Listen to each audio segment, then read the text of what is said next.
Hi అమ్మ, రండి. కొబ్బరి చిక్కుడుగాయ మసాలా కూర చేద్దాం. ఈ చిక్కుడుగాయ మసాలా ఇగురికి కొబ్బరి వేస్తామమ్మా, టేస్ట్ బాగుంటుంది. శుభ్రంగా కడిగిన చిక్కుడుగాయల్ని వేసేసుకున్నాం. అలాగే సరిపడినంత ఉప్పు, ఎక్కువ వేసుకోవద్దు, కొంచెం పసుపు వేసి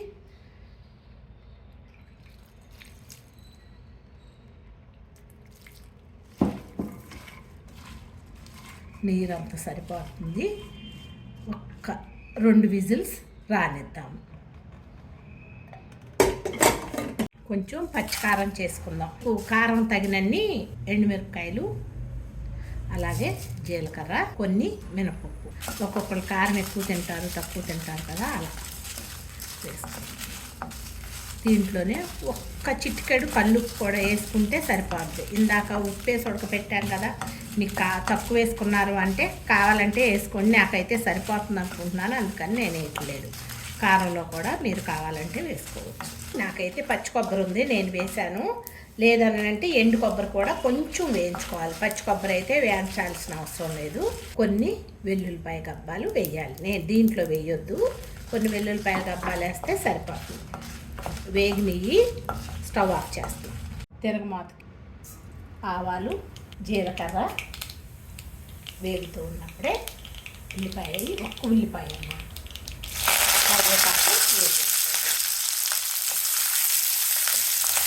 లైట్ బ్రౌన్ కలర్ వచ్చే వరకు వేయించుదాం. వేగింది కదా, పెట్టుకున్న చిక్కుడుగాయలు. ఇదే కణుపు చిక్కుడు అయితే బాగుంటుంది, కానీ ఇప్పుడు కణుపు చిక్కుడు కాలం కాదు కదా, చలికాలంలో వస్తాయి. మామూలు చిక్కుడుగాయలతో వండుకున్న కూర తిప్పుకొని హై మీదే ఉంచండి, నీరు ఎగిరిపోవాలి కదా. ఇప్పుడు ఒక 1/2 స్పూను పసుపు వేద్దాం. అలాగే కూరకు సరిపడా కొబ్బరి, నేనైతే అరచిప్ప కోరాను, మీరు చూసుకోండి. ఒకసారి తిప్పి చూద్దాం. హై మీదే ఉంచానమ్మా. కచ్చా పచ్చాగా నూరు పెట్టుకున్నాం కదా మసాలా కారం, దాన్ని వేసేద్దాం. అంతా పడుతుంది, వేద్దాం. వేసి ఒక్కసారి కలుపుదాము. ఇట్లా కొంతమందికి గింజలే ఉంటాయి, తొక్కులు అంత నచ్చవు, కానీ తొక్కులు కూడా మంచివే కదమ్మా. అటువంటప్పుడు ఇలా చేసేసుకున్నారంటే కూర చక్కగా పిల్లలకు కూడా ఇష్టంగా తింటారు. పెళ్ళిళ్ళలోనమ్మా ఈ కూర పెడతారు, టేస్ట్ చాలా బాగుంటుంది, చాలా కమ్మగా ఉంది. కాకపోతే కొంచెం ఉప్పు తక్కువైంది, పెద్ద సిమ్ చేస్తుంది. సరిపడా ఉప్పు వేసుకోండి.